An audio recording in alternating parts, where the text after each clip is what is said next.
and it was not a very complicated game because it didn't need to be. It's just the combat system. It's just dressing up that combat system to make it as pretty as possible. And oh goodness, we've got people. But yes, hello. To give you an idea of why I have been being so late with things, I watched the the quick analysis of Starfield, and I'm currently on hour about 2.5 of the Skyrim analysis video. I am utterly amazed by both of these, and if you want to actually get something pretty interesting to watch, Patrician TV is actually very interesting.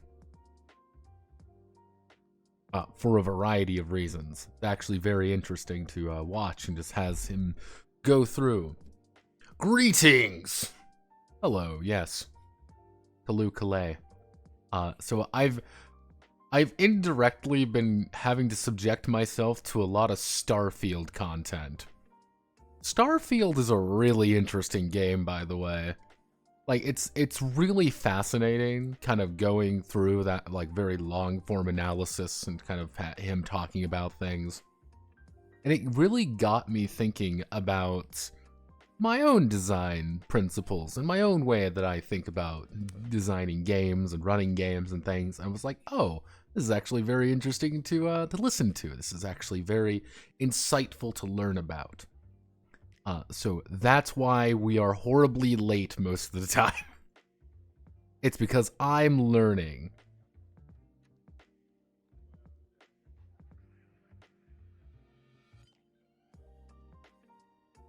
Starfield for 20 hours. Glad I played through the Game Pass instead of paying full price. That's what I've been hearing a lot of when it comes to Starfield.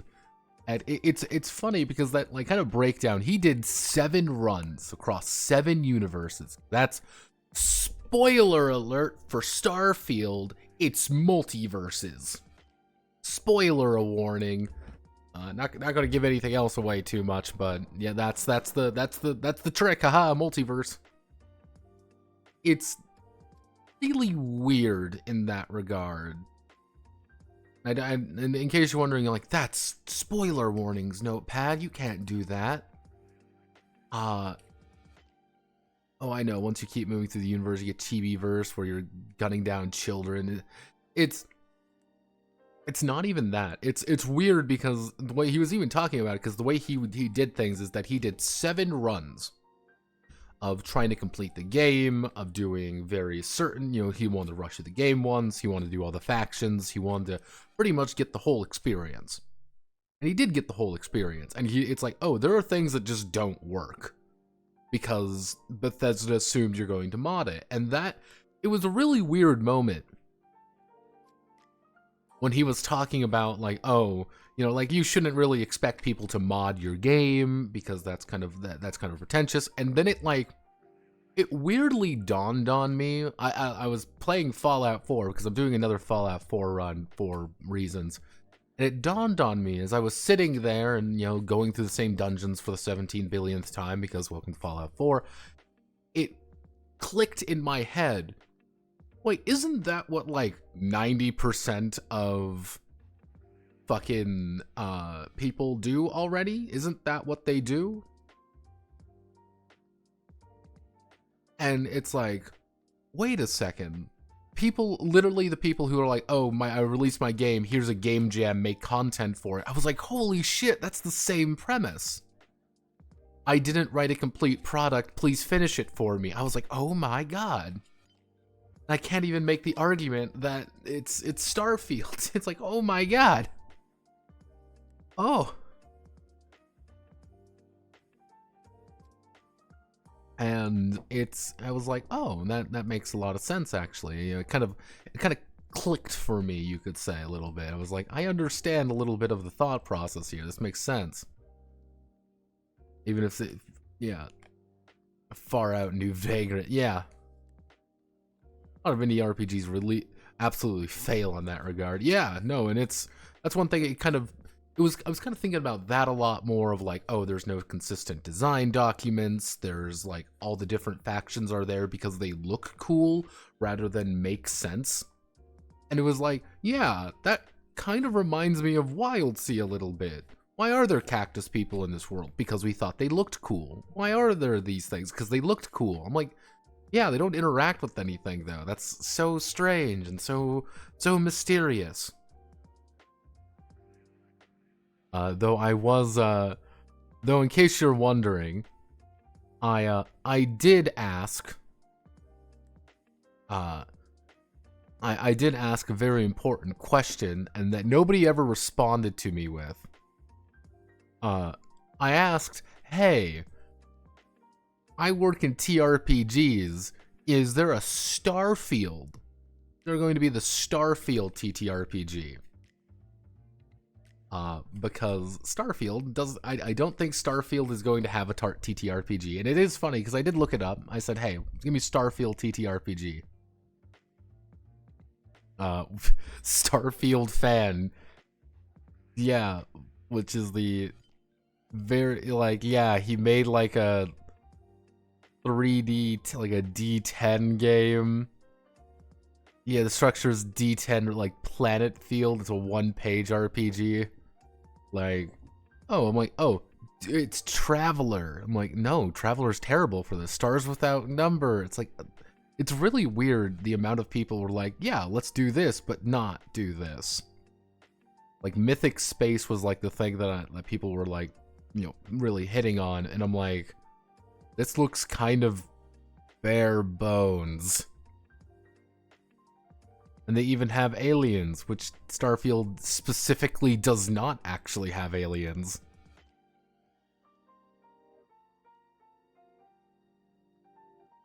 Yeah, you know, it's just like, oh, Fallout TRPG Skyrim, the chance for Starfield is in the works. Yeah. Yeah.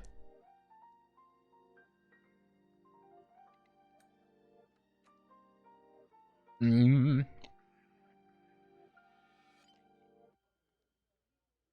Yeah, not sentient. What's the tangent about? What does Traveler Terra for Starfield, actually? Remember you saying you were pausing commissions for a bit till you got caught up. Do you have a plan on when you're going to be reopening them? No clue, McDrewsalt. And there's a very specific reason for that. We're behind. I'm behind on a couple of commissions, and I want to make sure that gets done. Because it's one of those things where it's like, this is just going. It's this, the pipeline there is a little bit hectic. Then there is the thing there is, if things even out, which I'm a little worried it won't. I honestly am kind of worried it won't even out perfectly, because I have to move in May. And I have to move in May because my fucking landlord jacked up our rent another $250. Yeah, no, I ain't paying $1,250 for my fucking shitty apartment I didn't want to pay $1,000 for. Yeah, no, he's charging me $1,250 for a shithole. It's great. Which, that's going to be that's a little bit hectic. But then, quite literally, 2 months after this, my mom's getting her second knee replaced. That's another issue that I'm like, oh fuck. So there's a bunch of stuff happening right. There's the landlord and then there's the company. It's a very weird situation there. But there's a bunch of stuff happening within like 2 months. And that a lot of things are happening, and I don't want to take like a commission in that time really and be like, hey, sorry, I know I said like I was having to do a commission. On the other hand, I don't actually have a place to live right now. Or, hey, I have to do a bunch of things for my mom because she can't stand currently. Oh, I already have to give him there's already a handful of gifts that I'm going to have to talk to him about. Like how none of my doors have ever been able to close except my front door. Yeah, he didn't put the doors in right. And he knew this, and he never fixed it. I've lived here 2 years, like 2.5 years. Blech. Bah, humbug. But it was there's just a lot of things going on there, so that's why it's like that's where things get a little bit hectic. It's just a lot of things happening at once when it comes to commissions, and trying to get other things done. I'll hopefully during that kind of like weird interim time, we'll still be doing things, but I don't want to make like any like hard promises on anything. That's one of the big things I'm very worried about. So I'm trying to get done with a handful of commissions there. It's just a shit show. Let's see.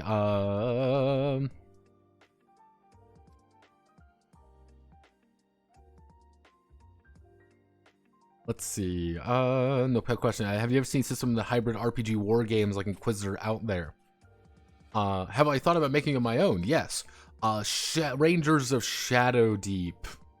Yes, Rangers of Shadow Deep does that, and I like Rangers actually. I want to go over. I have Rangers on a like to do, and we might do it next week actually, because it's a fun game. It's a fun idea, and like my only big thing with Rangers of Shadow Deep is I would want more as an RPG player. I never heard of. Let me see. It's like as an RPG player, I want more RPG stuff in this. As a war gamer, I want more war gamey things in it, and it's kind of in that weird spot where it's like this is going to be someone like perfect game, and I think the game does really well if you have a full ranger party or one ranger. Very little in between.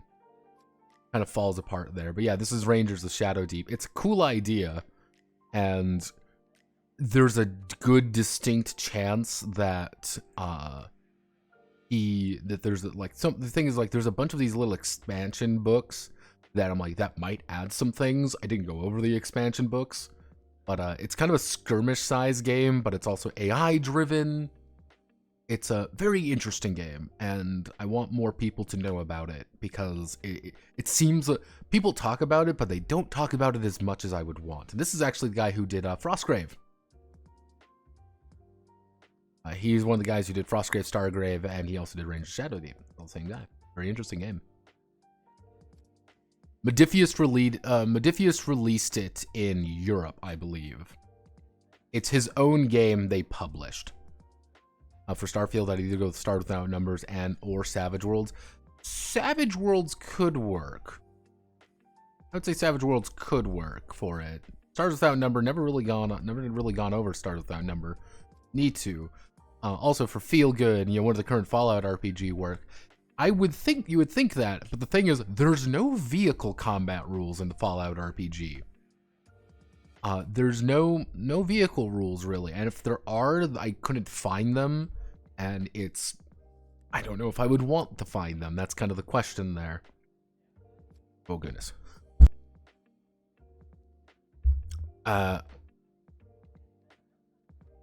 Yeah, it's that you see one of the weird things. The Fallout RPG is weird because there's a lot of things going on with it. We thought about reviewing.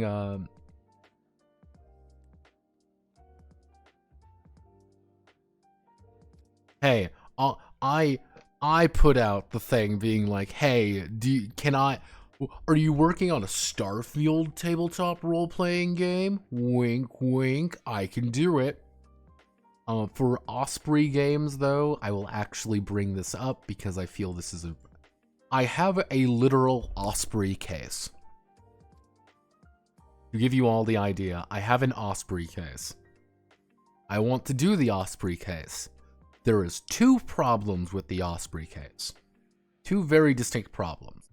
There aren't many Osprey games, and some of those Osprey games go in other cases that they would fit more thematically with. So it's kind of in this weird, like... It's one of those weird things where it's like, do I want to do, here is the games that Osprey does. Here's the tabletop role-playing games that Osprey does. Or do I want to break them up into more appropriate cases where they would fit? Because the current three that I have, Dun, dun, dun, dun, dun. Please open up correctly, because I know you've been having problems. I have Crescendo to Violence, the neon noir game, and I'm like, all right, this looks kind of interesting. We have Paleo Mythic. Paleo Mythic was the one that was going to get like shifted around a few times. And we also have Heirs to Heresy, which I really want to go over Heirs to Heresy. But do I put Heirs to Heresy here, or do I put this in a historical case? Do I put this here?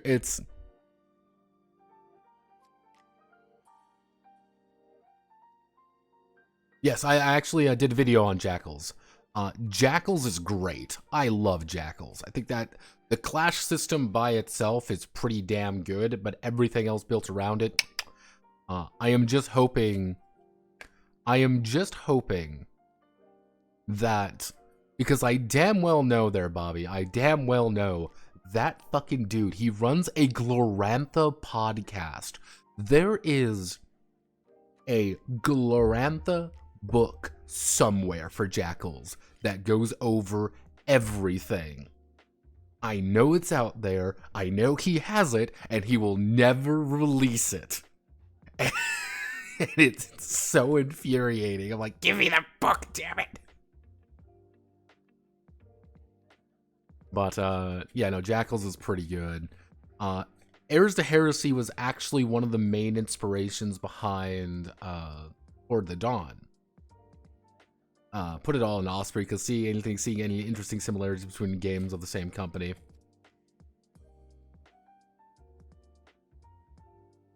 Yeah, it's one of those things where there's a lot of if and or maybe but perhaps. It's like, yeah, we could put Paleo Mythic in the Stone Age case. All the Osprey games, there are a few consistent ones. There are a few consistent authors, and I know this because that was like a big thing when I believe it wasn't Jackals.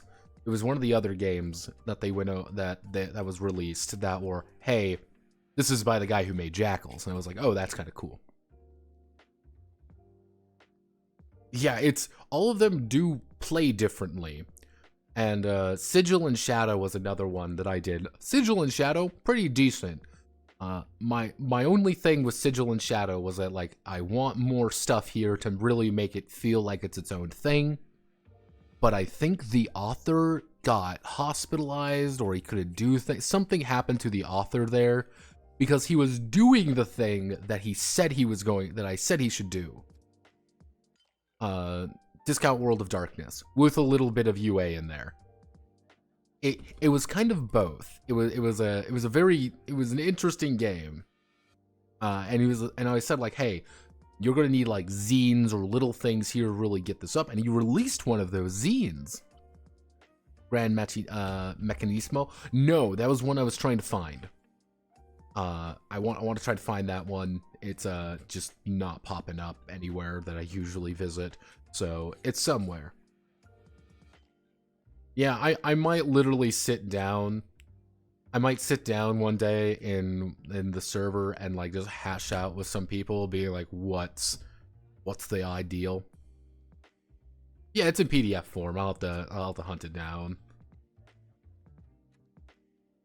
I don't want you. Yeah, that's like one of the things with like Paleo Mythic. And to give you an idea, in the Stone Age case, I legitimately have Paleo Mythic in both case files. I'm like, whatever happens first, we'll do. And what I should do is, I'm probably going to ask, and you can fucking remind me this, by the way. Ask me. And I'm going to do another poll to say, hey, what case do you want? Like, yeah, what case do you guys want for March? It's because I have a few cases that I want to do. Like, I really want to do the Middle Earth case because, to give you an idea, the Middle Earth case, we're doing some, we're going to have to do some absolute keno of the original fucking MERP. Oh yeah, I managed to find this. This is an ancient fucking book, relatively speaking. And the interesting thing there, yeah, you kind of see over here, this is 1986. But one of the big things here is that this isn't based off the movies at all. This is directly from the Tolkien estate. And it was like, oh, and you could even say like, oh, for seasoned players who've never experienced the thrill of fantasy role-playing. We also have this one, the Lord of the Rings role-playing game, The Compendium from 2006. There was the other one that I had, yes, the Adventure Game Box, which, yeah, like, it's technically like, the adventure game is different from the actual role-playing game. This is one of the things that I want to do is like, hey, the role-playing game is actually different from this. This one's actually like a lot more like, it's like in a weird adventure game being like, oh, I want to play a Hobbit or I want to do this. It's a different game by the same, I believe it's the same company. Let's see, same company? Yes, it's by the same company, but it's a different game. And we also have the full map here of Northwest Middle Earth. A bunch of adventure paths here. Classic looking fucking. Finally, I can play Pippin. I can want a Pippin Max.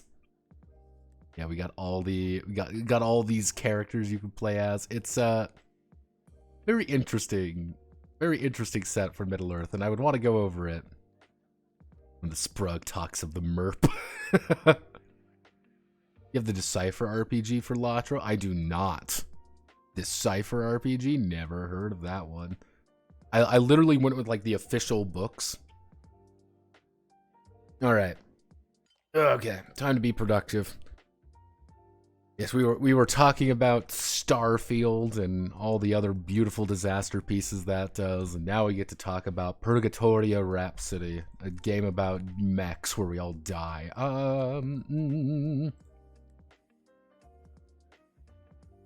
So let's think of how I want to do this. So actually,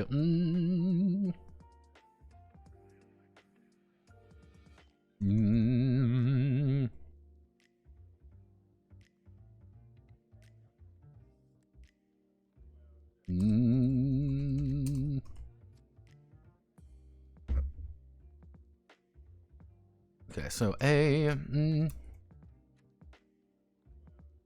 actually, no, fast data banks and servers dedicated to continue exist.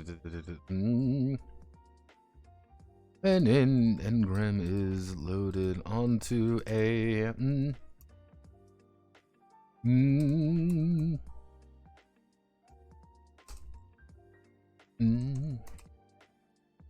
they were deposited in their purgatory state. Purgatory state alongside any other members of their team, The purgatory state itself is a simulated reality.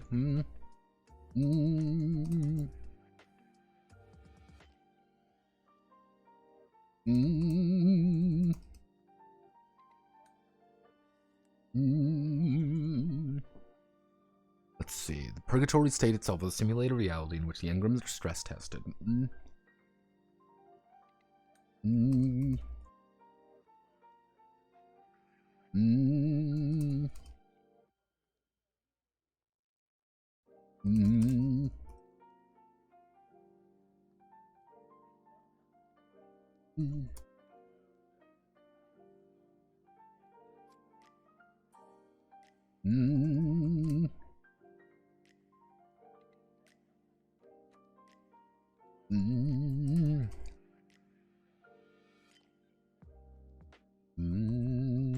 Actually, I should say while inside. Actually, each purgatory.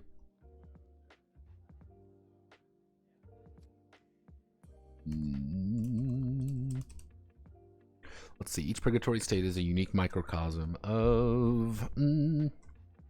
purgatory state is a unique...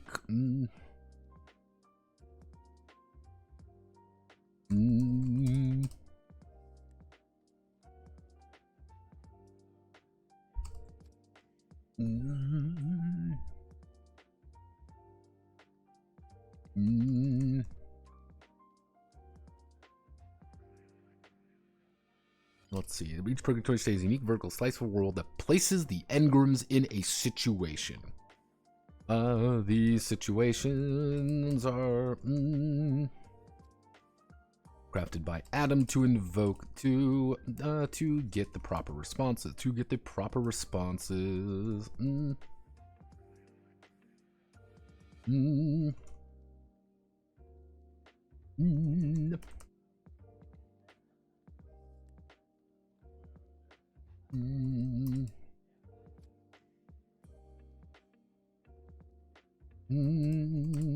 Platform. Let's see. Each tailored to their unique platform and desired outcomes.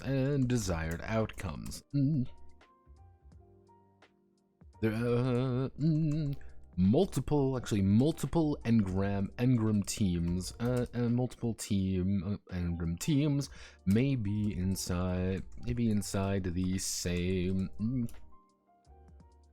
sanctuary ship. Maybe inside the same sanctuary ship, all living in their own vertical slice to invoke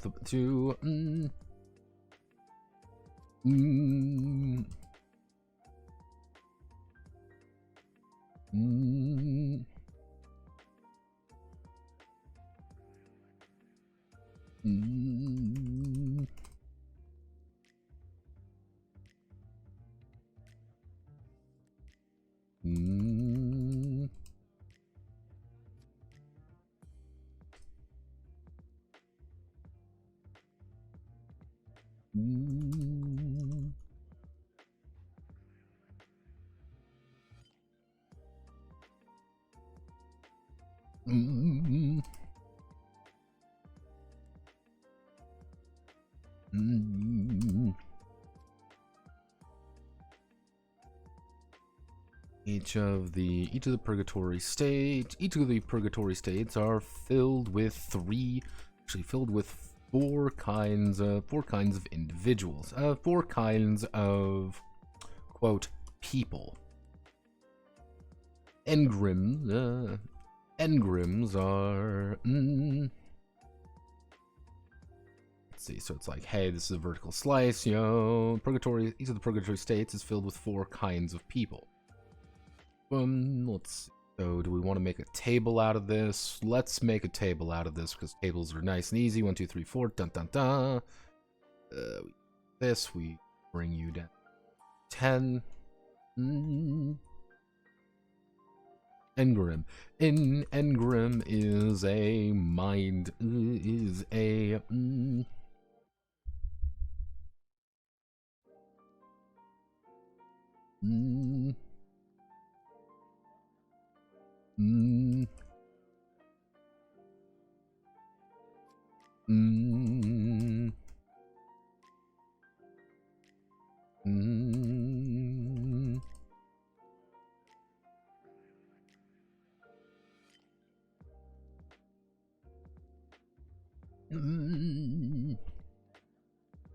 Let's see, fragment, an engram, a neurological copy of another individual.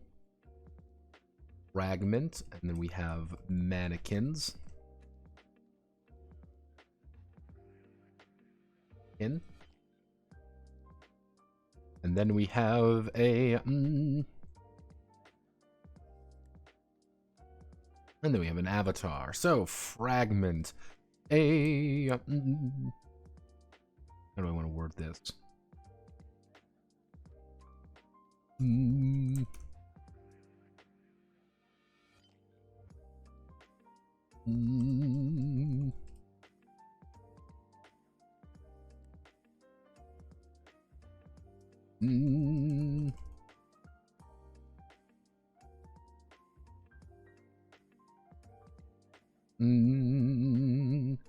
partial reconstruction of an individual built from the collective memories of the team inhabiting the purgatory state, or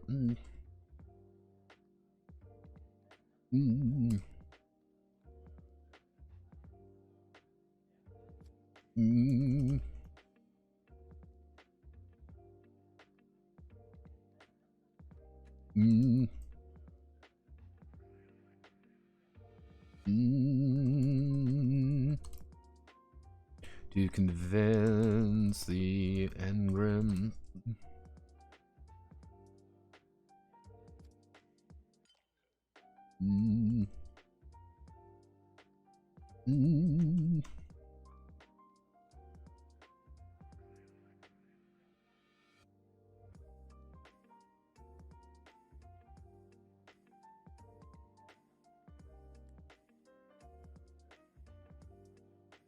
This we do, this we do.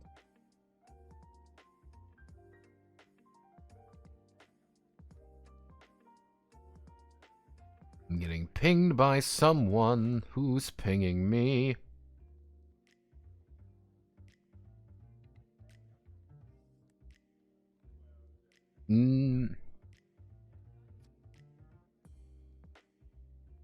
Let's see, do you know this, I have official tie to the movies.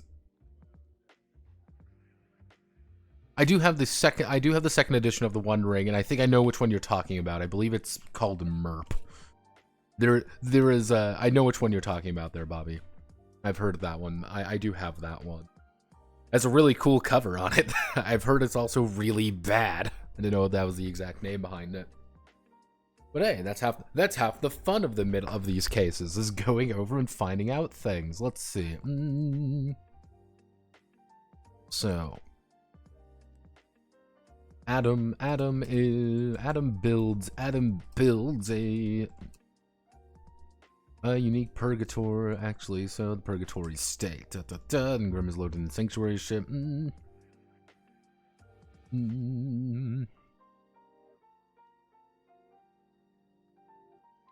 Actually, while inside the purgatory, while inside the purgatory state, Adam is attempting to motivate the Engrams. Motivate the Engrams to pursue objectives or solve mysteries that they have created. Often this is based around prior information. Often this is based around prior information of the platform that the Engram is composed of, though it may be more direct in its application by placing them in what's a good stress synonym? Give me a good stress. Give me using stressful too much. Strain, pressure.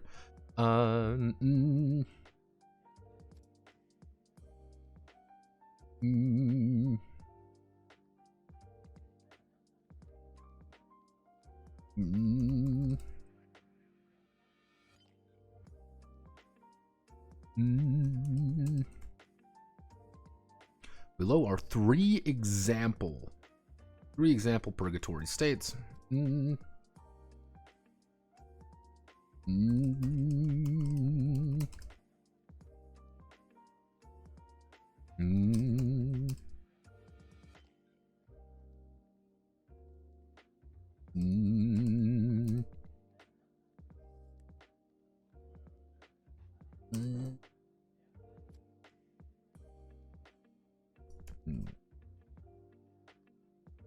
Actions. So we want to do, placing them in placing situation causing distress or trauma.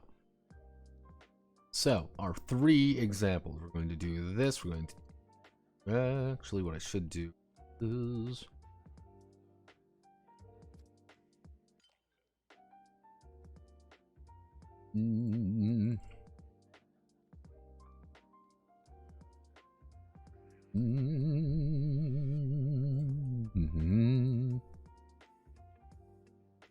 Oh God, what would be a good? What's a good phrase?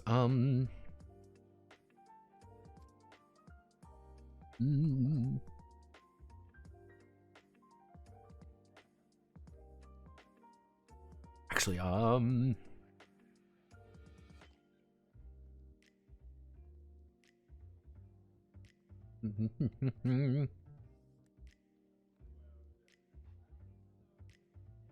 what is his fucking name?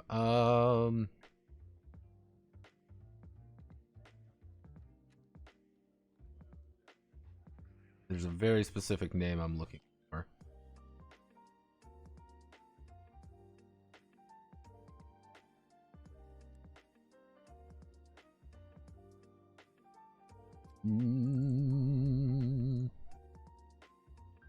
Da, da, da, da, da.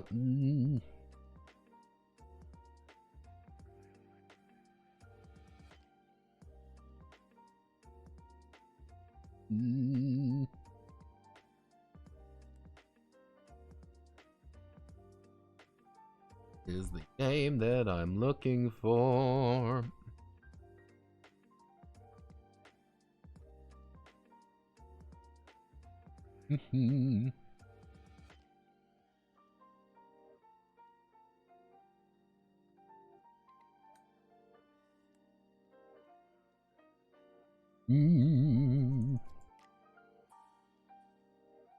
Let's see, attempting to provoke stress, attempting to, Shimbara High is located on a,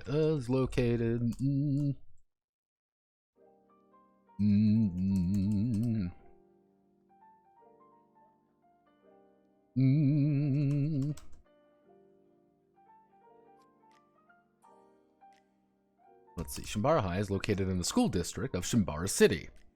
A typical, if expansive high school for in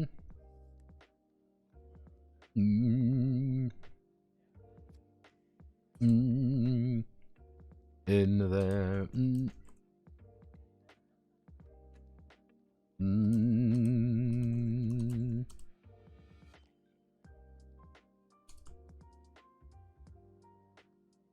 Octa.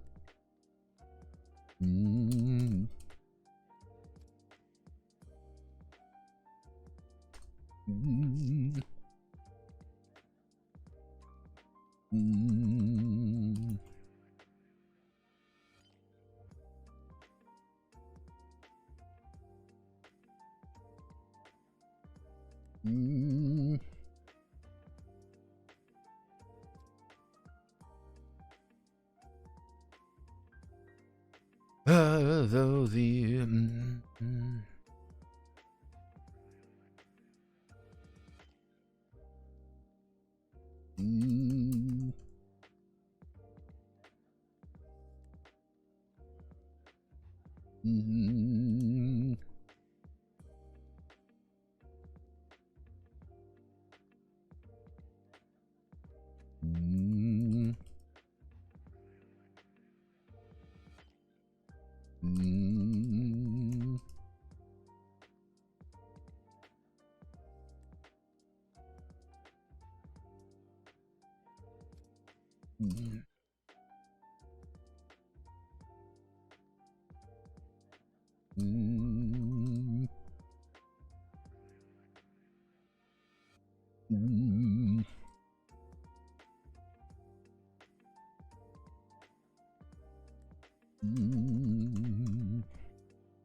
so, ooh, thing there. That's Shimbara High and in Shimbara City. Shimabara, developing that. Let's see, do you expect to live on campus in the dorm room, split up in various clubs and teams based on academic performance and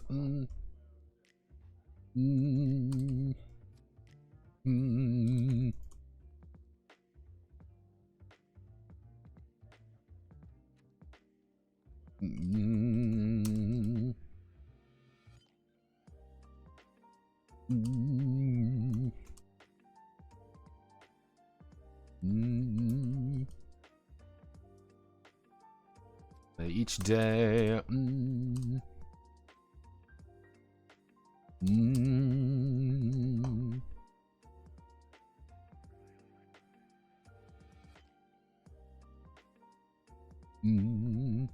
Month is always early spring and seemingly never changes.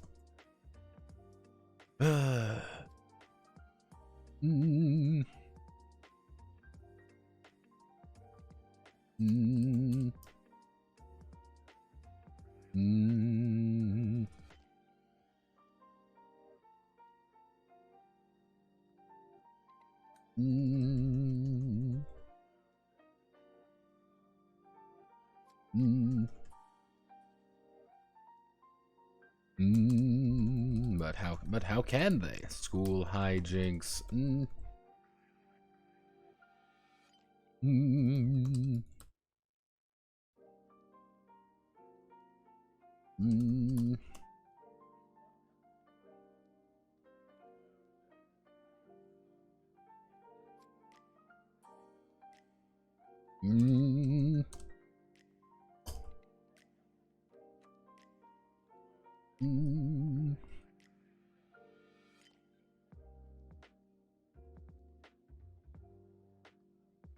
Yep. Literally, here's a wacky anime high school bullshit. Also, 13th, the Glorantha supplement out there. Exactly. Yeah, Spivvy is, Spivvy. It's always It's always September 17th. How yazebas of you. It's kind of the idea there is you don't really know, like, it's just the ideal state of being. You are in a permanent high school and everything is just fine. But there's always problems, and it's always that invoking of an issue. Hey, what's going on here? Well, this is going on. Well, what's going? Hey, it's more drama focused. It's more people focused. It is a lot more. How do I wanna word it? It's you're stressing the fuck out because you're effectively you're thinking you're a bunch of high school kids. Except you realize if you try to go four blocks out, it just loops back. You'll never be able to leave high school effectively. And it's like, oh, yes, of course. But we can also do...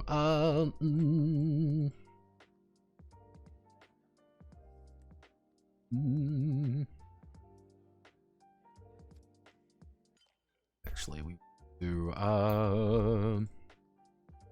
What is the word?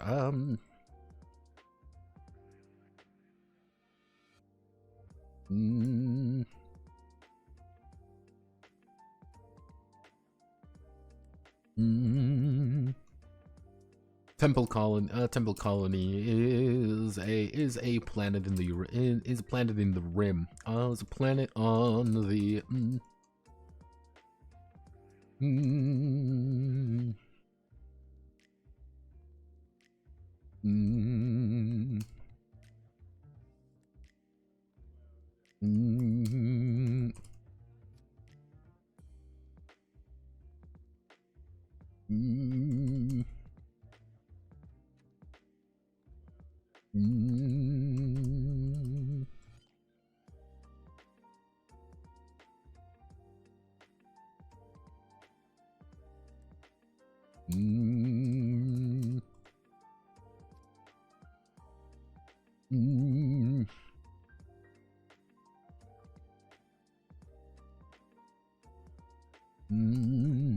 Vast.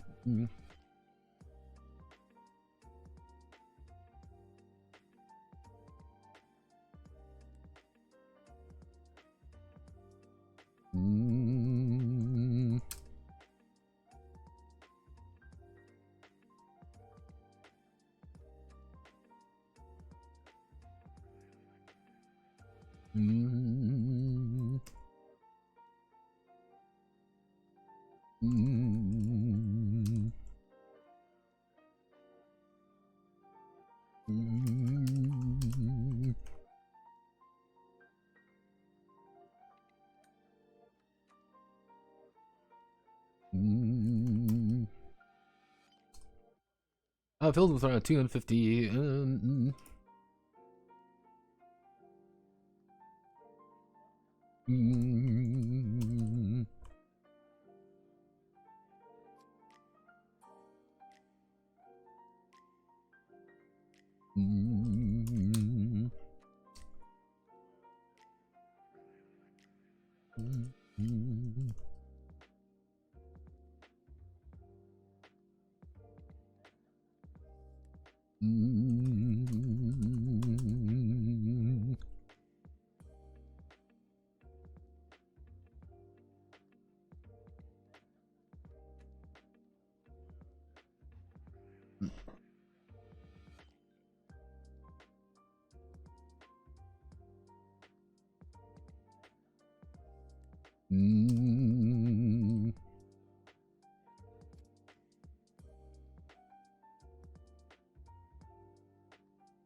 Foo,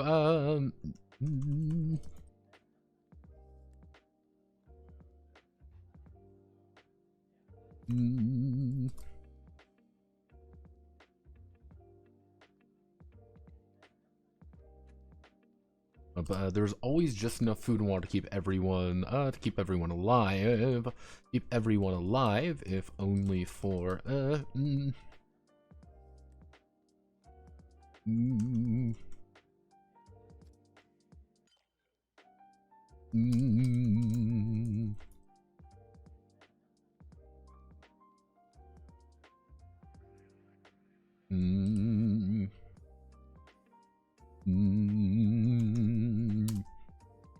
few of their fellow, what would be a good colonist, synonym, settlers, few of their fellow,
you know, kind of the idea there is like, hey, you're in a weird high school where everything's just kind of fine, or it's like, hey, you never quite have enough food, you're never making progress, you're just here to stress you the fuck out. It's angel beats. Yeah, to give you an idea, it's angel beats.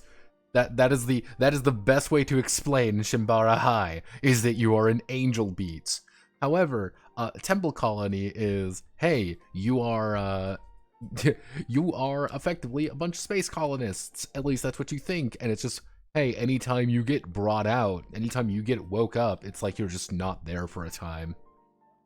You're kind of awake, but kind of not awake. And you're like, oh, is this a dream? Where are my Brazoof and OK legs? Actually, we can do that one right now. Let's see. Oh, J-Dragon's collaborating with Jenna Morin. Not surprised. Rimworld in a barren area. Modded to be a bit harder. Yeah. Again, think about how stressful life is in Rimworld. Think about things just going wrong and how you are the only one able to solve it. You kind of know these other people. There's 250 people there. Do you know how hard it is to keep track of 250 people?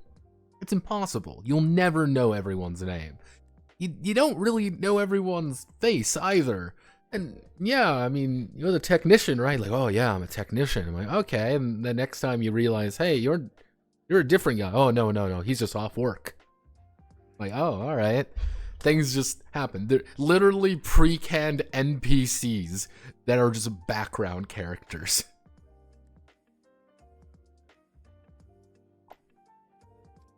Mm. Mm.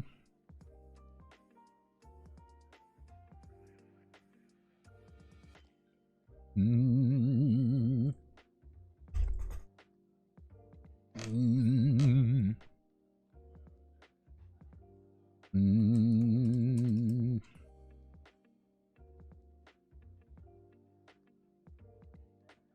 Mm.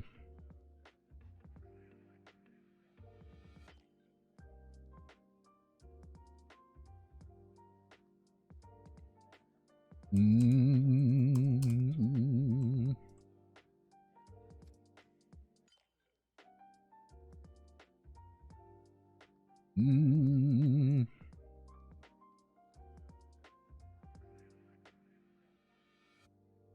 Mm. Mm.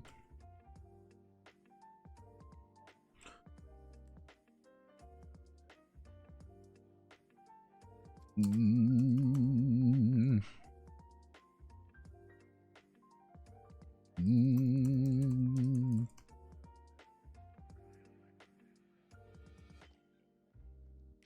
Mm.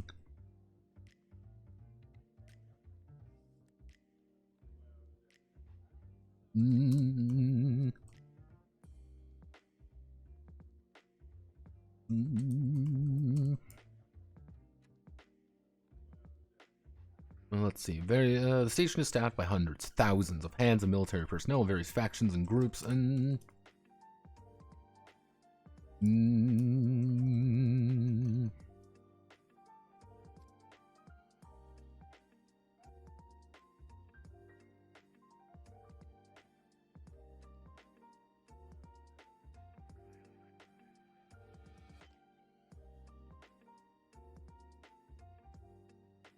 Mm.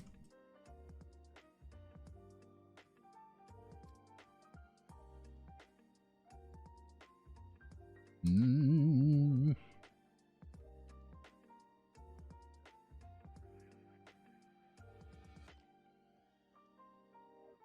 Mm.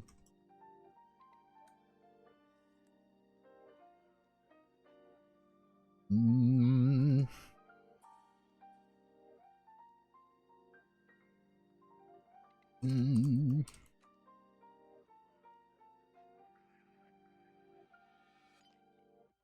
Mm.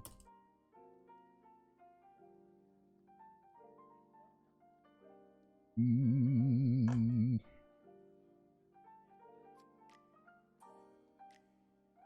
Mm.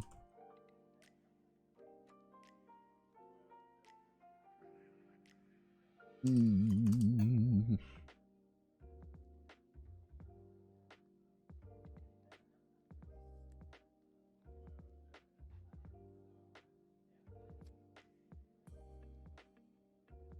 Mm. Let's see.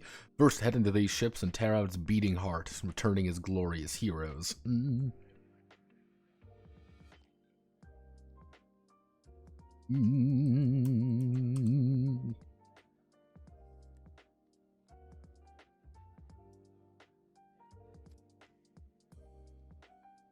Mm.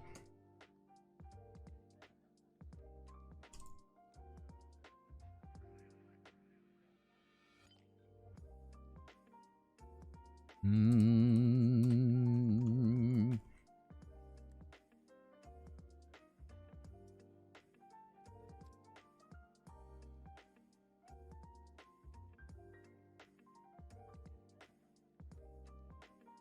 It's just like, what's a stellar cruiser? No one knows what a stellar cruiser is. It's complete nonsense. It's just a spaceship that shows up to you, that engage in a high stakes death battle, and then you leave.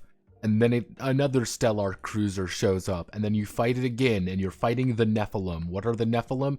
You know what the Nephilim are. They're the enemy, but they don't look like the Nephilim. And that's one of those things, like, after the first few deployments, you're like, that's not what a Nephilim looks like in the slightest. Why? Because it's effectively just a random generated mannequin of something to threaten you, but not really threaten you.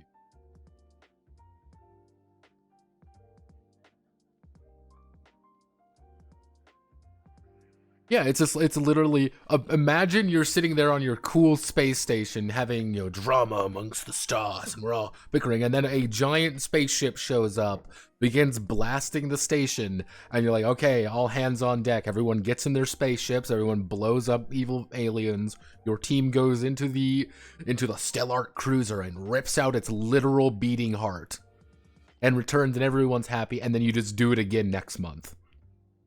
But no one realizes that this is a unique event every time it happens. Because no one else realizes it. Because they're all mannequins. They aren't real people. They are fragments. They are memories. They are ideas. And it's even like if you're doing an Oculi Day game, it's like, hey, don't even talk about the Stellar Cruiser showing up. Because everyone knows. Everyone damn well knows that this thing is not actually a threat. By that point, the Engrams know. But the Engrams also know that they don't do it, they're going to get hurt. We don't want to get hurt. We don't want trauma to happen. Always a problem. Always something that's driving you to do something. You must always destroy the ship. Now, of course, you're going to do that different ways, though. You're going to start thinking about things. It's not even necessary to keep the mind calm. It's a way to keep the mind ever so slightly on edge. Because that's what you want to do. You want to keep them on edge, but never break them. Not to say other things can't happen aboard of it. It's a giant spaceship. You are on a giant, cool spaceship. And that's what you think. And this is just our world that we believe in, and that this is fine. And you're looking at things and you're taking a moment and you're like, this doesn't feel quite right. Let's think. What would be another highly stressful situation to be in? If you think highly stressful but routine. Hello. What would be another highly stressful but fairly routine situation?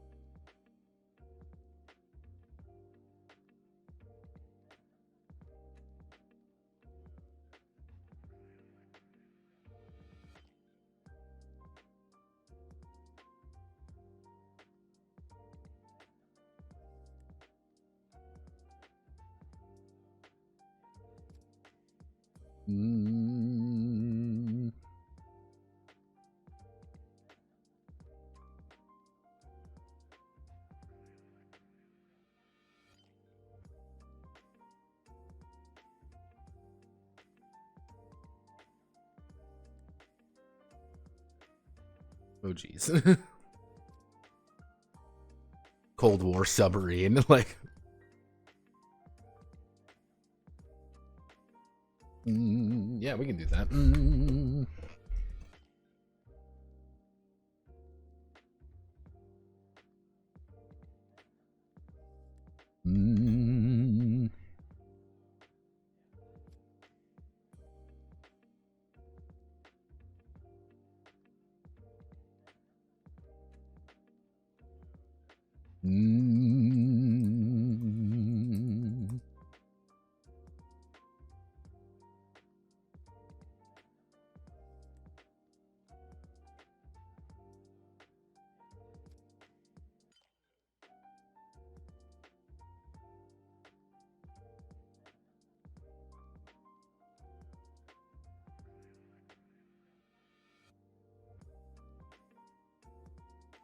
Mm.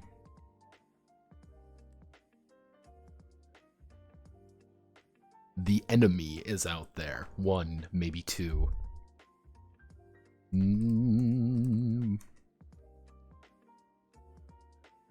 Actually, we want to do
crushing depths of ocean. The crushing did lie outside, pitch black except for the occasional ping of the radar. The enemy is out there. 1, maybe 2, perhaps even more. A crew of 80 served aboard the Deliverance. Nuclear submarine sitting at the depths waiting for the inevitable. Command has not responded for future orders. The countdown has begun.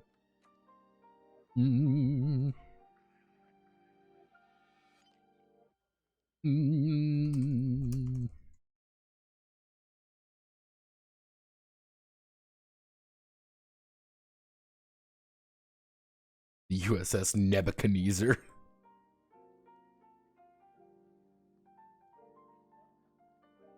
Is a claustrophobic.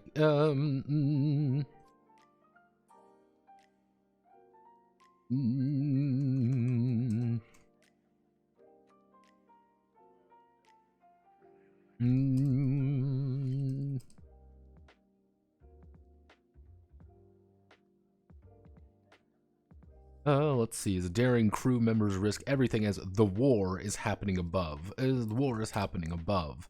The war has been.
Yeah, it's not even like a very strict. The thing is, it's like, yeah, you're aboard the Deliverance. It's the enemy, and the war is happening. Yeah, again. Now think about it. You were aboard a submarine, and you don't really know how you got there, or you don't really know why you're there. You just know there is the war is above, and the enemy is hunting you. And you're just sitting there, and it's kind of that, you know, that slow beat, you know, like, oh no, like I'm.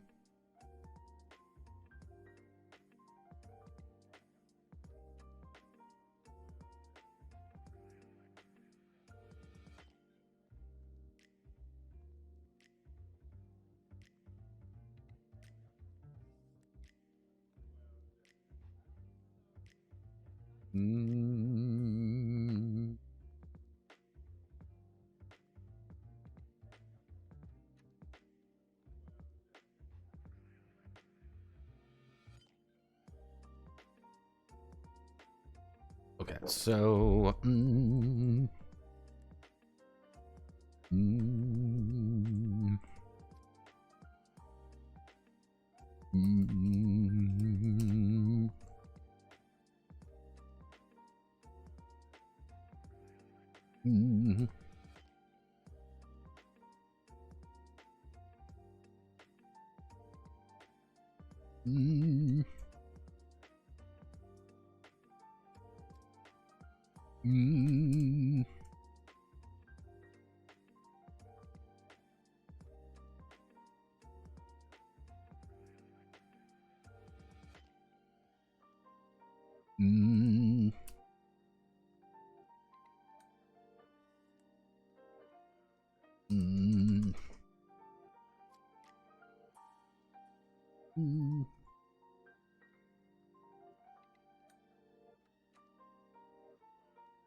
let's see. Occasionally, during wind down. Occasionally during wind down. In the wrong purgatory, is placed in the wrong purgatory state.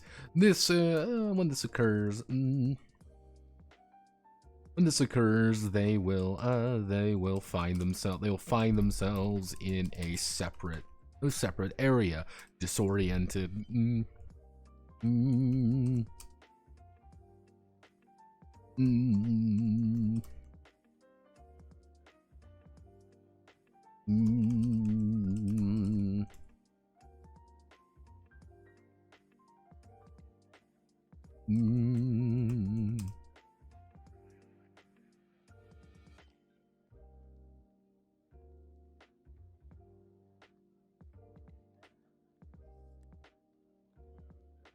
Shimabara. Wake up in class, Shimabara. Often these are fixed quickly, but never as fast as they should. Yeah, it's like, actually, we'll do 4 examples. So we can do.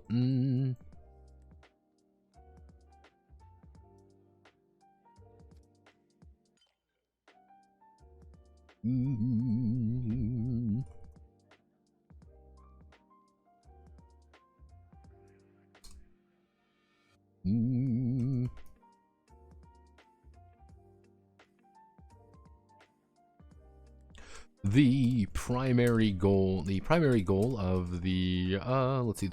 goal of the purgatory state is to provoke a mental oh good.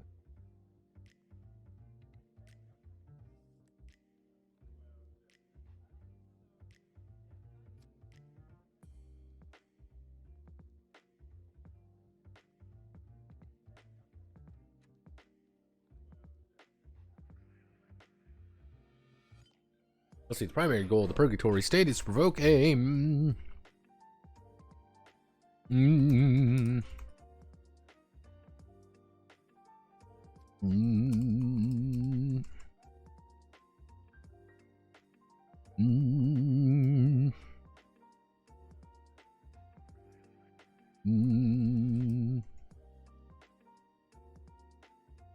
Sanctuary's ship's crew will view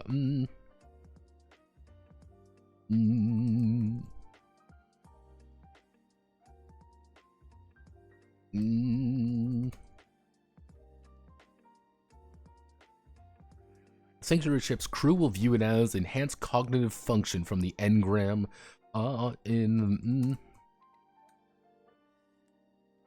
Mm. Mm.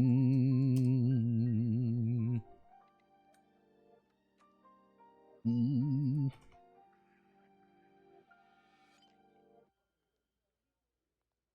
Mm.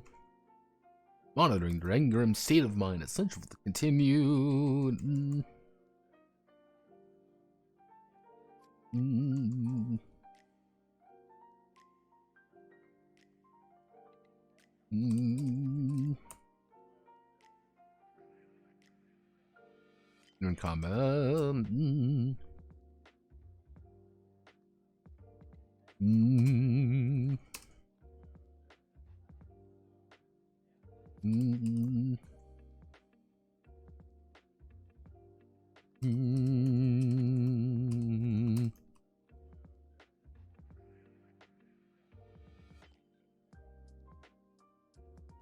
Mm.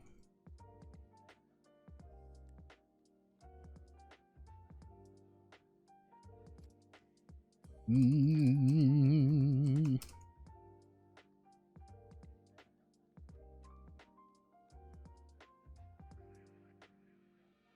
Let's see, to them this is real and they are being threatened by the situation at hand. The oculi Dea must destroy the... let's see, oculi Dea must destroy the stellar cruiser by engaging it in battle before fighting their way through the guts of the living ship. To tear out its heart. Guts of the living ship to tear out its heart. Doing so will require... Did I call them tests? Tests. Antechamber of the Damned. Yes, test. Will require the Engram to make tests. We'll make tests and increase stress. Stress is the ultimate goal of the purgatory state, forcing the Engrams to get hyped up for their next battle, to perform efficiently in it. Every Engram has a let's be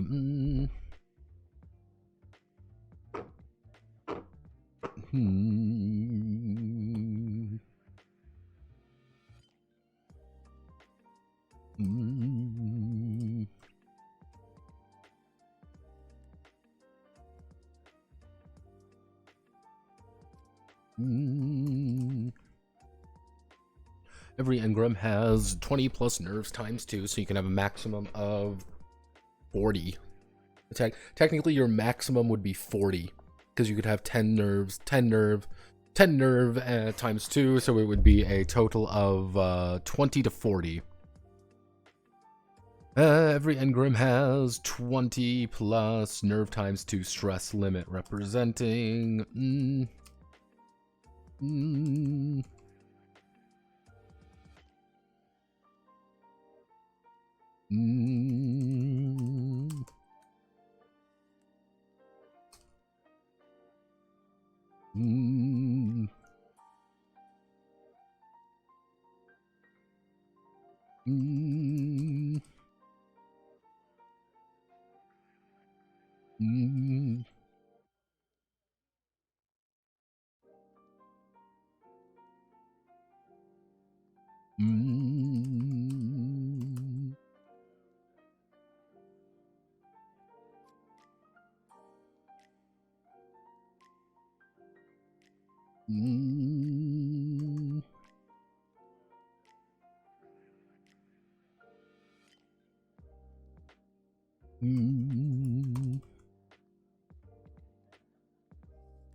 Okay, so we need to do D4, D6, D8, D10, D12, D20.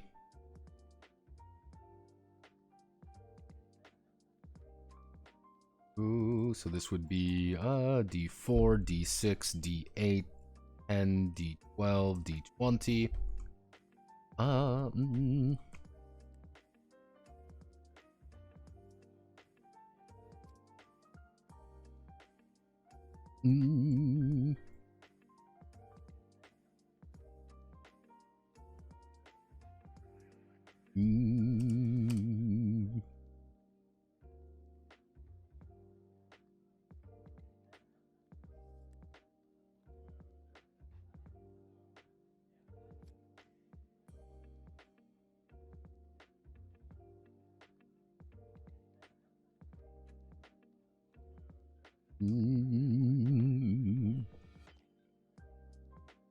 Actually, no, that's not.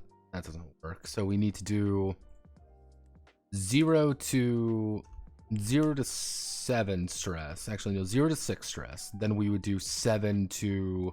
We increase it by 6. That would be 13. Then it would be 14 to 20. 21 to 27. And that would be 28 to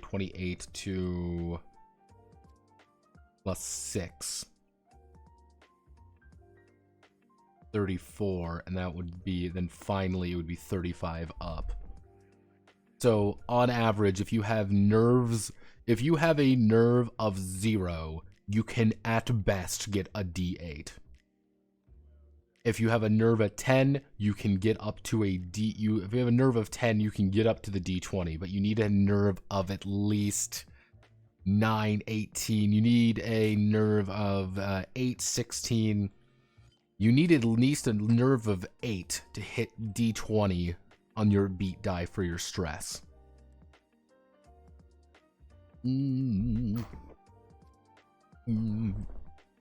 Yeah, that works.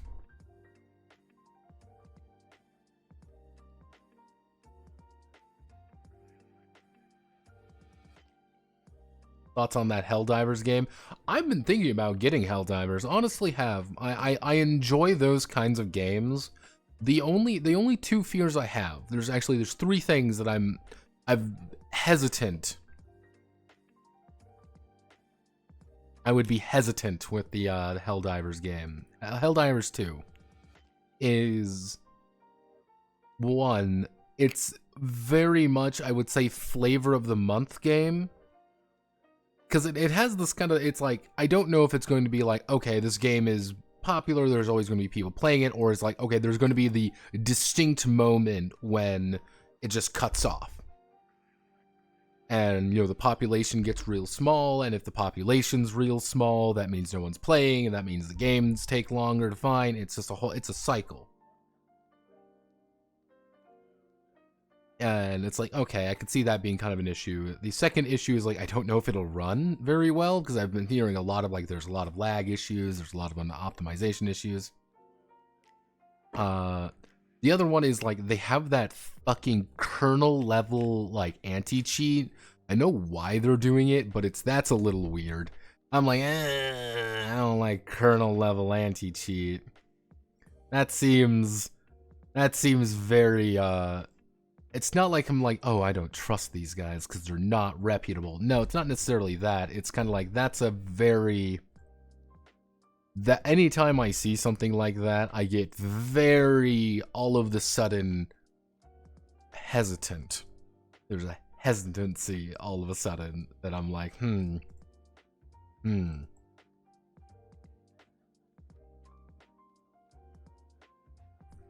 You mean they fuck to that level? Yeah. Their anti-cheat is... yeah, their anti-cheat is kernel level. Yeah, it's one of those things, like, I understand why. Here's the thing, I understand completely why they would want to do that. They don't want people to, to hack in currency and block up the economy and ruin the game for everyone else. I get it, don't get me wrong. But, like...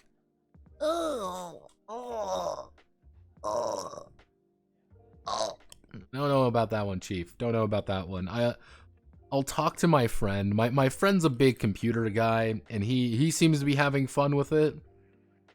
I'll talk to him about it, and if he's like, yeah, it's fine, nothing bad's gonna go on, it's okay, and I'll be like, all right, I'm gonna feel a little bit more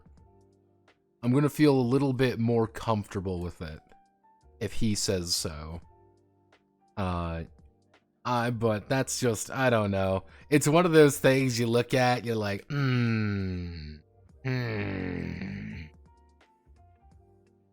That's a little suspicious. Those are kind of the three things that I'm a little bit like. Yeah, they have a lot of people still playing the first one from like 2014. Yeah, I know, but it's one of those things, like, I've been on a few of those games that are like, oh, this is really popular, we still got a community, but they're just not enough of a community, and they just pull servers or something like that. These guys seem pretty good, but again, it's one of those things, like, you think Lethal Company gonna die? I don't think Lethal Company is going to die anytime soon. It's a good streamer game, I'll say that. It's a good streamer game. I would say they are going to... Here's the thing, like, I would say that Lethal Company is going to be held up entirely by a modding community. Because I've played Lethal Company with mods, and it's very easy to mod things in, and I think people are going to have a lot of fun with that. Don't know about how, like, level generation or anything like that is, because, like, I played Lethal Company, I'm not going to lie, I played it. Was Lethal Company fun? That's a very different question. I don't know if I had fun with it, because it's one of those things. Here's the very strange question. Did I have fun with this game because it's a fun game, or did I have fun with this game because I was playing with people I enjoy being around? And that's always, and that's a very unique and very, pertinent question. Is this game fun, or is it fun because I'm with people I enjoy? Because watching paint dry with friends is fun. That's a TRPG conundrum. Yeah, that is the ultimate TTRPG conundrum, and it always will be. And that's why, like, anytime I'm going over a game and I have, like, I always see like an odd every now and again I get the comment being like, well, I had fun with my group. I'm like, that's great you had fun with your group. But, like, that's not everybody. Your group isn't everyone in existence, and your friends are going to enjoy something different than others. And being like, hey, and it's the same thing, like, oh, well, I've had a terrible experience with this game. Why? Well, the group I was with was bad. I'm like, that's... like, all right, yeah, that makes sense. Or, like, why don't I enjoy things? Because I played with a bunch of people I don't like. It's one of those things with, like, me and Pathfinder 2. It's just like, am I having fun playing Pathfinder 2nd Edition? Yes. But I'm having fun playing Pathfinder 2nd Edition entirely because I am with my best friends playing, and my friend's a really damn good GM, and he's having fun. Everyone's having fun, not because of the game, but because we're playing. Like, arguably, the game is getting in the way of our fun. That's kind of the infinite meme, you could say, the infinite problem. Oh, goodness.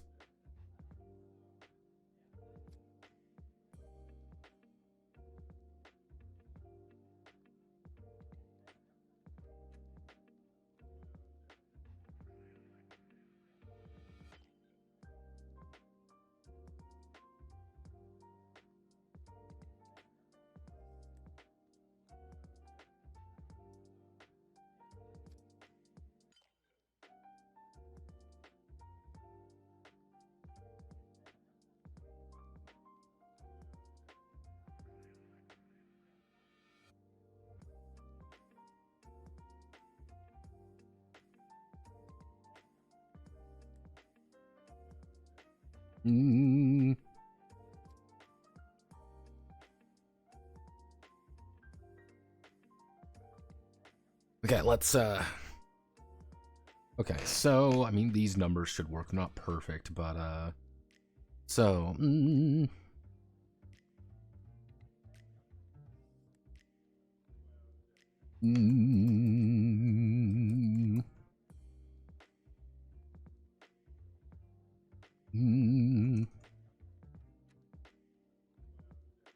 always because of the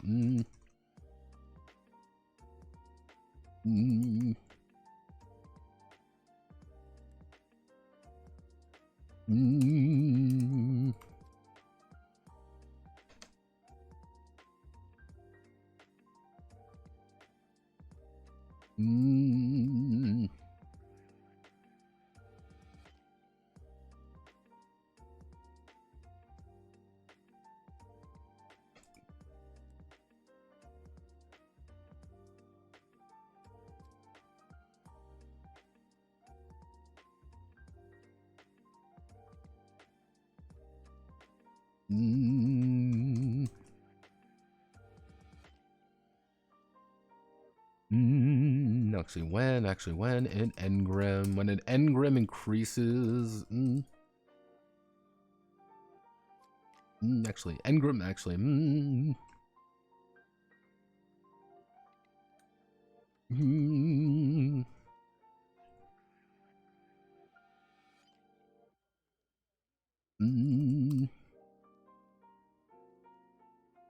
through bonds or their ego.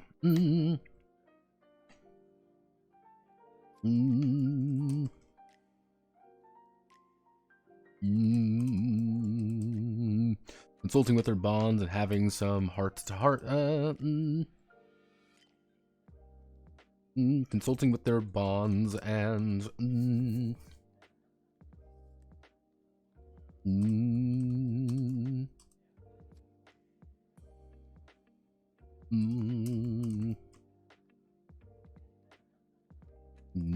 by the bond's value. D6 bond. D6 lower let's see, cause their ego to fall, not call their ego, their stress to fall by the bond's value. Whenever they may also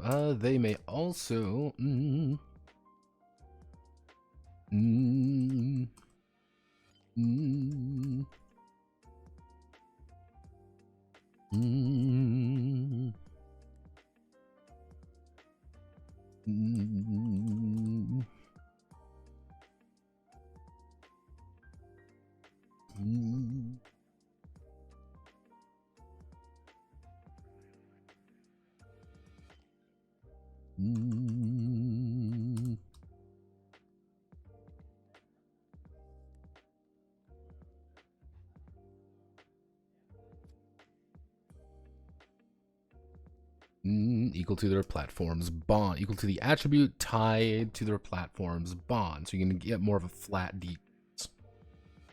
When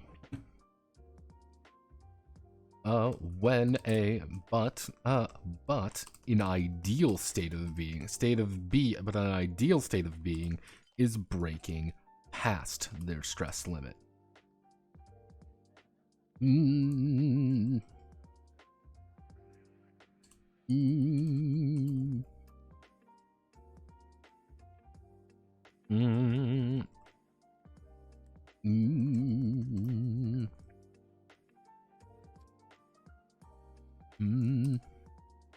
Actually, let's do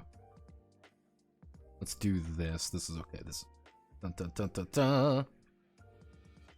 so when but the ideal state of being is breaking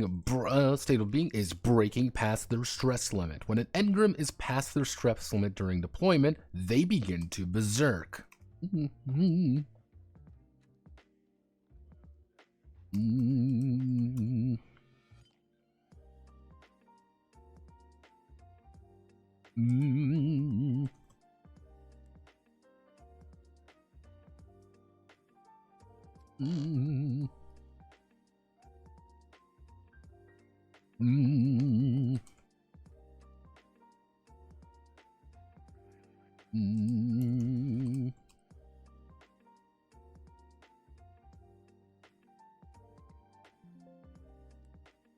How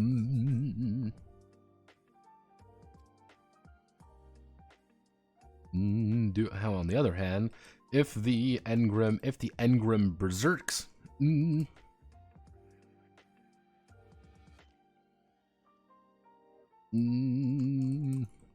race a bond, cross out.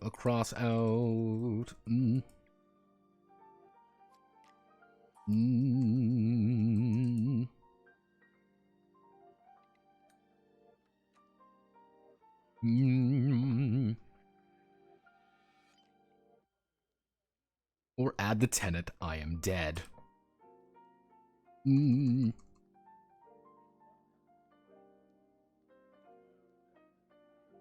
Let's see, actually, let's see, on the other end,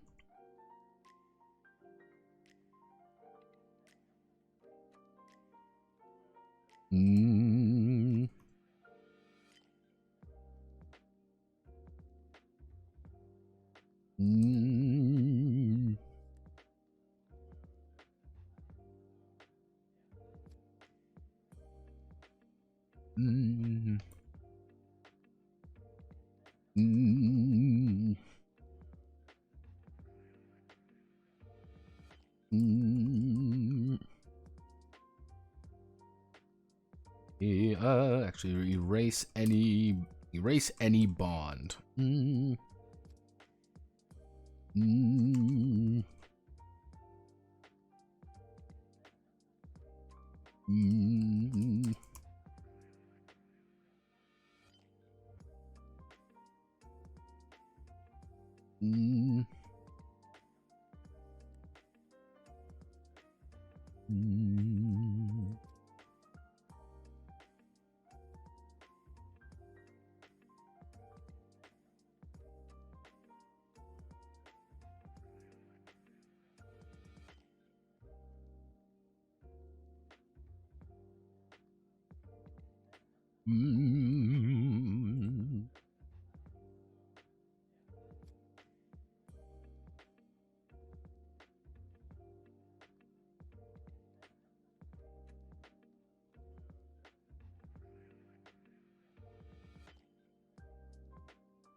Actually, what would be a good, I don't know,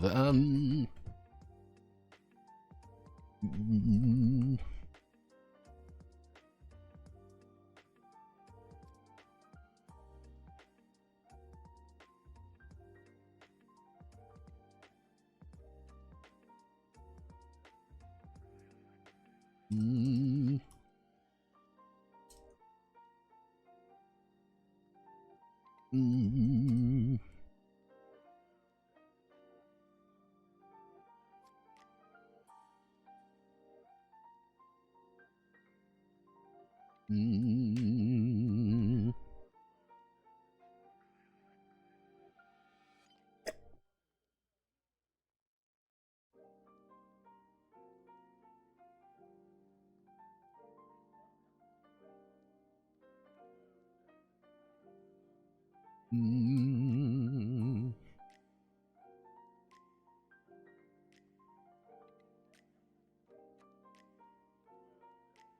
Mm.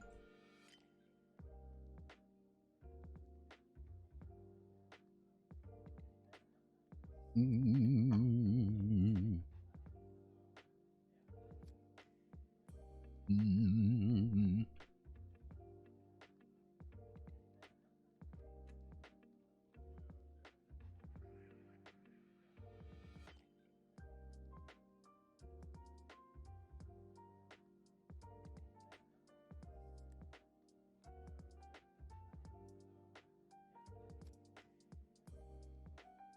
Mm.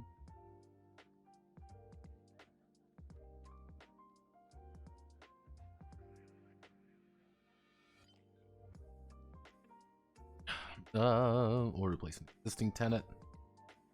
Okay, so enlightenment of the soul. You don't want to you don't want to suffer from rampant ego death, because rampant ego death is not good for you.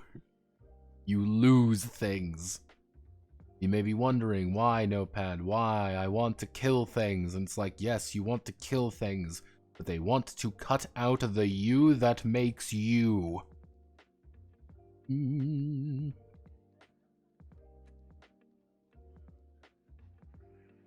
do is drop this. You can drop another horizontal line. On the same wavelength of stress is trauma. Trauma is the vague principle.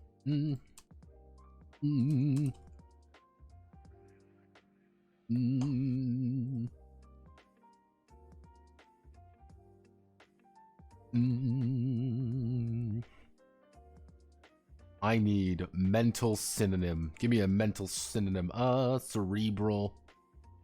Is the vague principle of cerebral damage, cerebral damage occurring during the stress testing, during the purgatory state.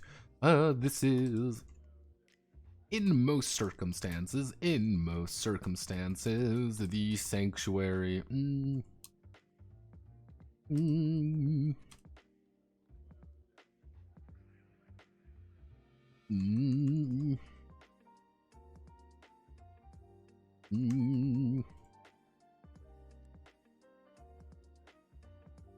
An engram takes. To the engram, trauma can be anything. Being rejected by a high school,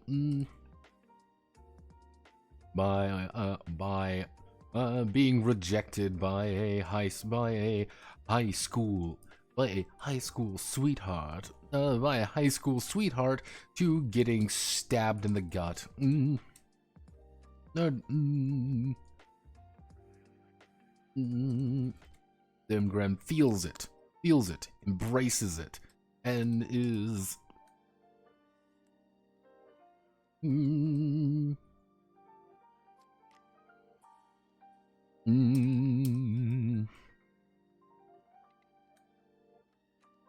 at the agony they are dealing with. Trauma can be anything, being rejected by a high school sweetheart to getting stabbed in the gut with a blade. The engram feels it, embraces it, understands it, and gnashes their jaw at the agony they are dealing with. Trauma. If during their purgatory.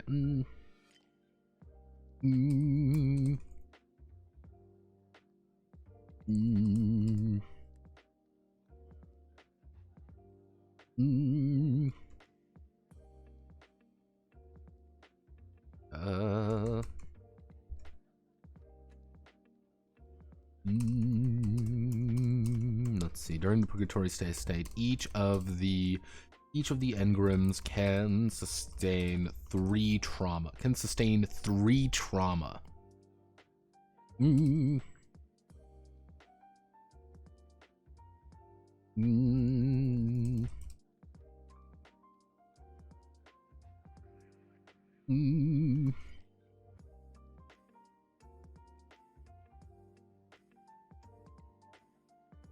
Mm.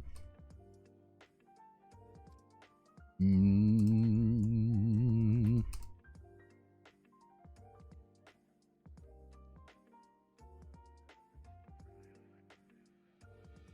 Mm.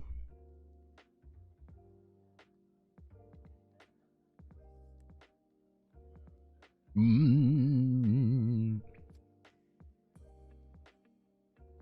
Mm. Attempting to break the purgatory state or being injured. Mm.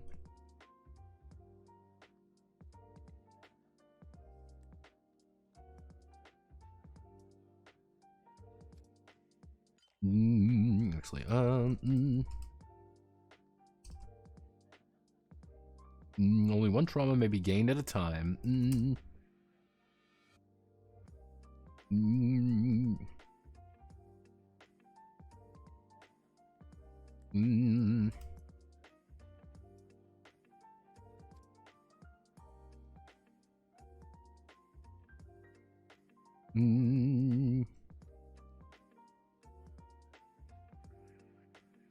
Mm. Let's see. Mm.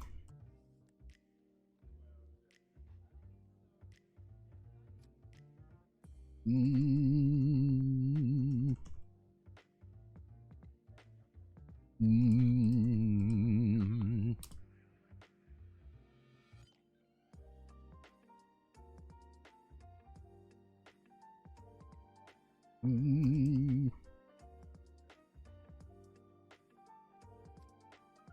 Mm.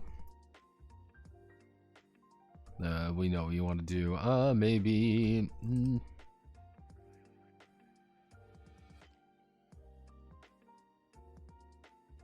By a mutinous crewman aboard the Deliverance, but they will only take one trauma. Only take one trauma.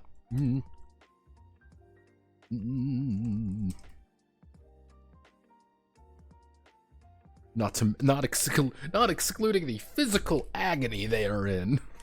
Mm. Mm. Mm. Mm.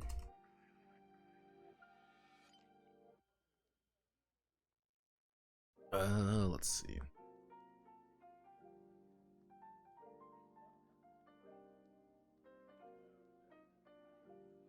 Wonder what's going on outside. See, it's always bad when mom texts. Oh my god, no pad, you gotta look outside.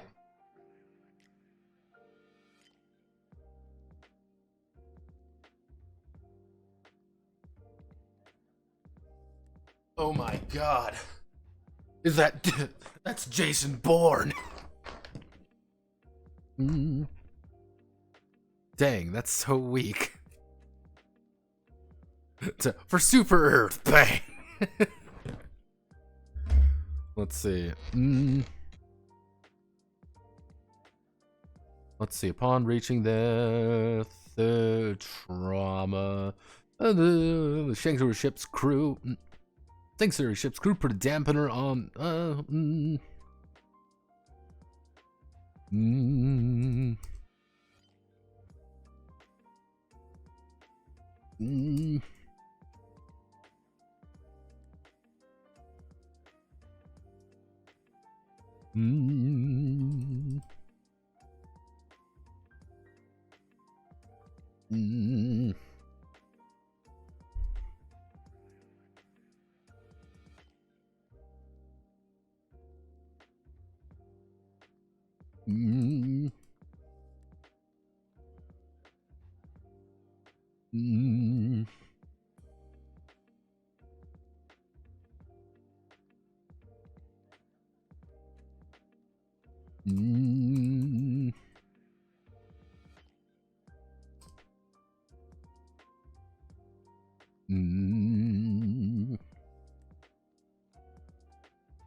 Mm.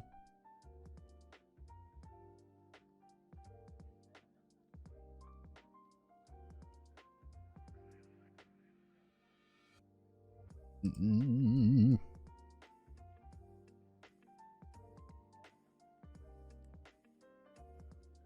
Mm.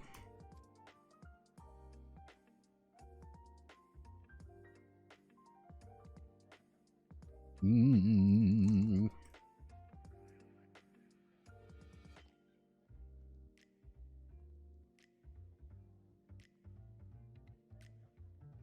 Mm.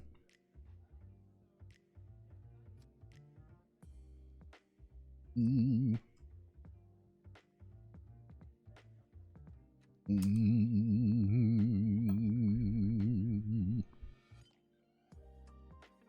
Let's see. Upon deploying for combat, the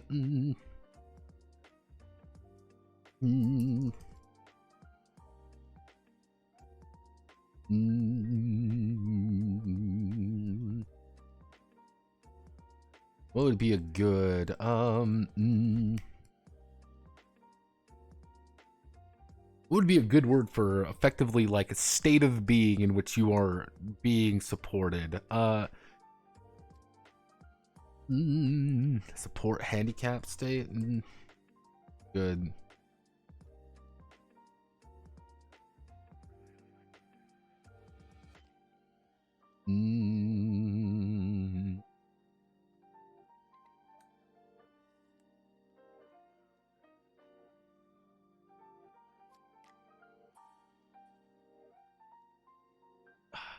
What's a good? What am I thinking of?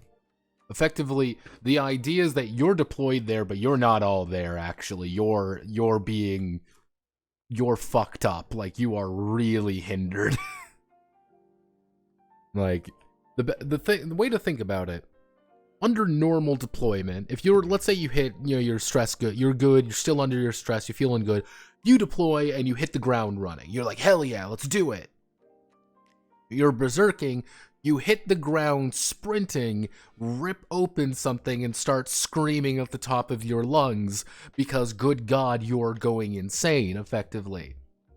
Here is, you hit the ground, it kind of takes you a second to realize you've hit the ground and you kind of hit, like, okay, let's go again. I guess lag state? I guess lag would...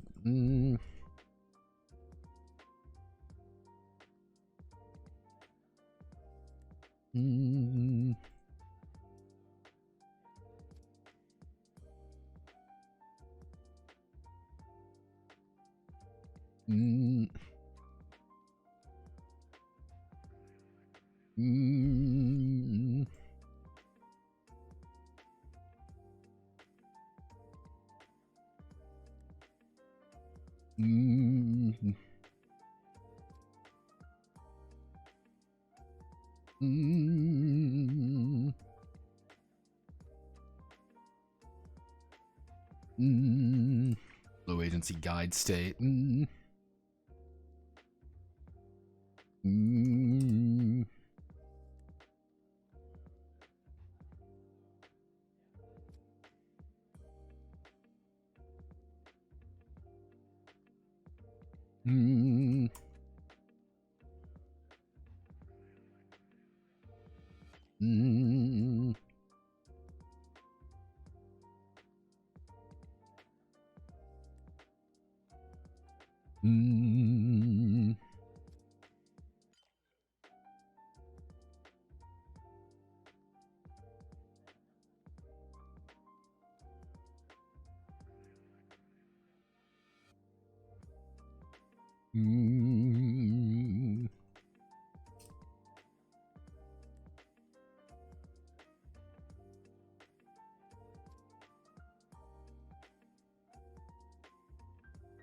There we go.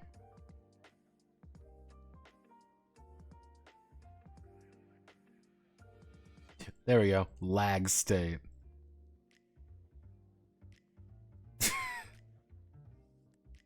Did I put in low fucking latency? Yes. Disassociation. Disassociation. Now, do we want to keep it funny or do we want to keep it serious? Let's see.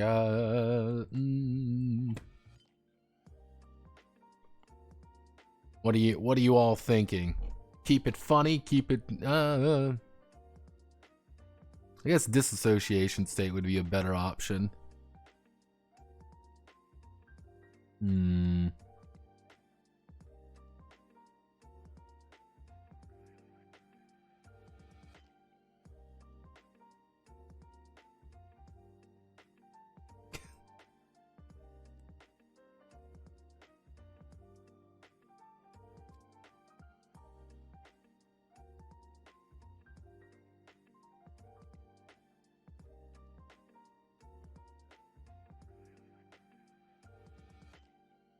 Yeah, disassociate.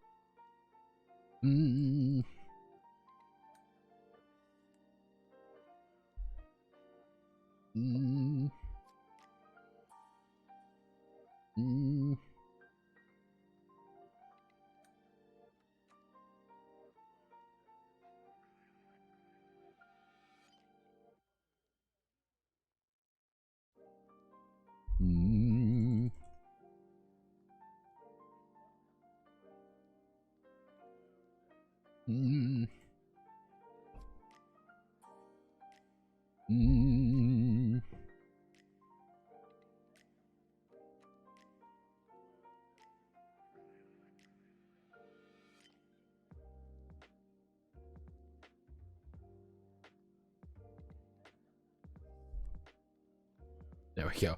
We'll return to normal when the combat op ends. Actually, that's, I think, all we really need.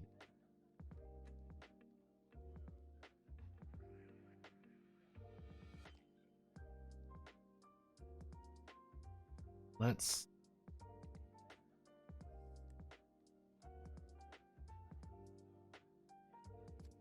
Yeah, I believe that's all we really need for it. Because this is explaining to us what the hell are we doing in between sessions, effectively. Hey, here's what stress does. You want to build up your stress. What happens when you berserk? Bad shit happens. You don't want to berserk. Berserking is bad. You should definitely berserk. Fuck it, we ball. Fuck your bonds. Fuck your ego. Fuck your tenets. Who cares? You're dead inside. It doesn't matter. You are a combat machine. You are not supposed to feel these emotions. You're not supposed to feel sad. You're not supposed to feel angry. You are supposed to feel that you want to kill aliens. And what are you gonna do? Kill some fucking aliens.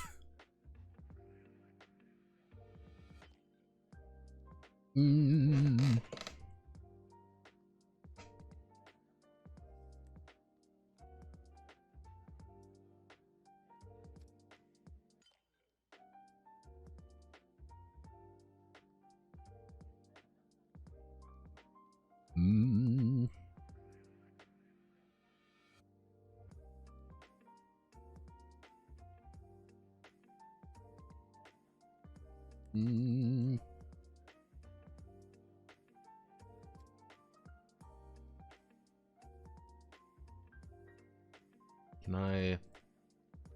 Yeah, let's, actually, we can do that.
I get the thing here, the instant death scenarios must maintain the flow of reality, thus they miraculously take only one trauma, unless they are trying to die or escape their purgatory state. The best way to think about it is, this is a little spoiler for the Truman Show, a show that came out literal years ago, literal decades ago, is when he is crossing the bridge. When he's crossing this bridge, that it would be a trauma for him. He would take one trauma for doing all of that. He takes a second trauma as he is effectively, actually I would say the first trauma would be when he is just going around town and he kind of is like, I can't escape this. He would take one trauma. His second one would be, hey, I'm trying to get out, I'm trying to cross the bridge. I managed to cross the bridge, but that's very traumatic for me. This is something that is really a thing you shouldn't do. The third one would be he gets caught. He gets caught and dragged home. That would be his third trauma. Man, can't wait to start watching that show. I heard it was like 25 seasons. Yeah, and that's kind of the situation there. He takes those 3 trauma in his purgatory state, and then when it's done, it's like, oh, he had to deliberately try to take those 3 trauma, because again, you miraculously survive. You eject at the last second, even though you don't remember actually hitting the ejection button, because they don't want you to take these trauma because they want you to perform efficiently. And you don't want to take this trauma because you suffer from disassociation. And if you suffer from disassociation, congratulations, you are officially less effective at combat. You are no longer going to be good at the thing you want to do. But if you take stress, you get better at the thing you want to do. And if you berserk, you get to have a lot more fun with things you want to do. Bar going insane. You don't need any of that non-combat shit. No, that non-combat shit is irrelevant to you. You shouldn't care about it. Who fucking cares about your bonds? Who cares about your ego? Who cares about your tenets? Those don't matter. You're a machine. You are dead inside. You are loaded into it. You are loaded into your haven, and you go as fast as possible. Doesn't matter whatever you're doing. Everything you are is simply a method to kill things more efficiently. Wow, everyone, looks like we've created a situation where drama can occur, where the mechanics are reinforcing the ideas of the game. Hey, do you want to get rid of the self? Do you want to get rid of yourself? Or, maybe have more fun, in there?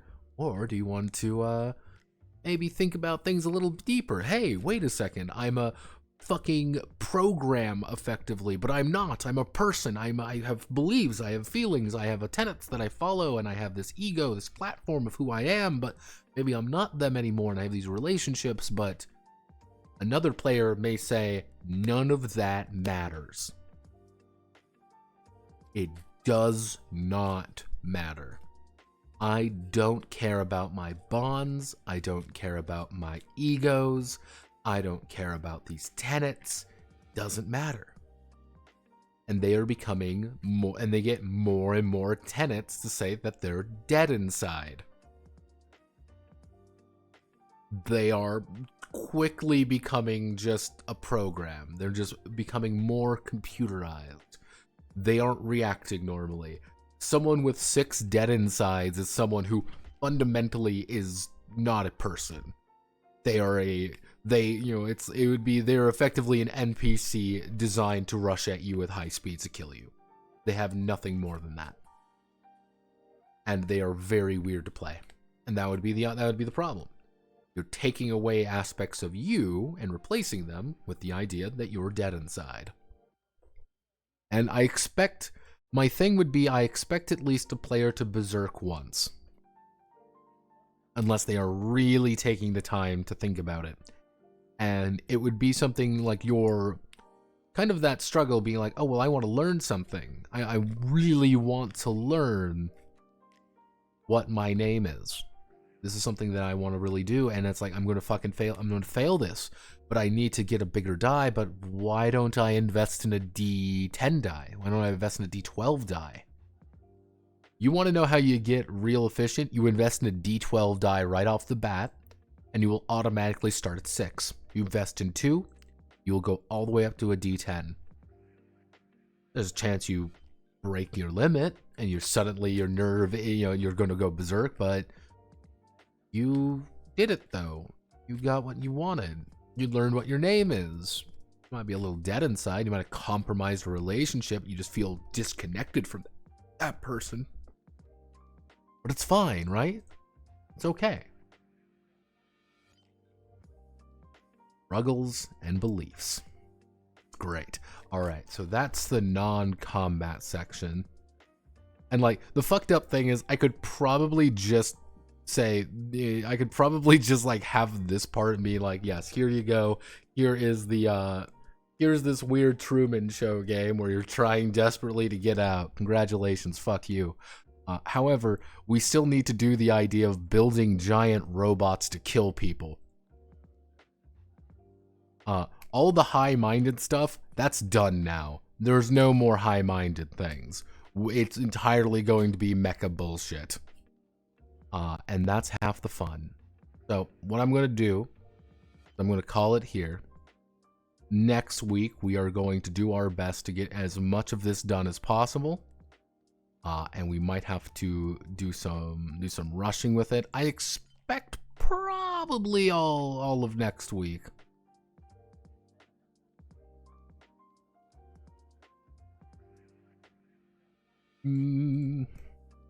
So ideally we end it by next week. Unideally we don't. But probably we will begin our pre-Kier Super Nightmare this week. Or this weekend. So get ready this Sunday to sit in a server with me as we watch a lot of anime girls. Just damn. Alright, so gonna call it there. Thank you very much. Godspeed, good luck.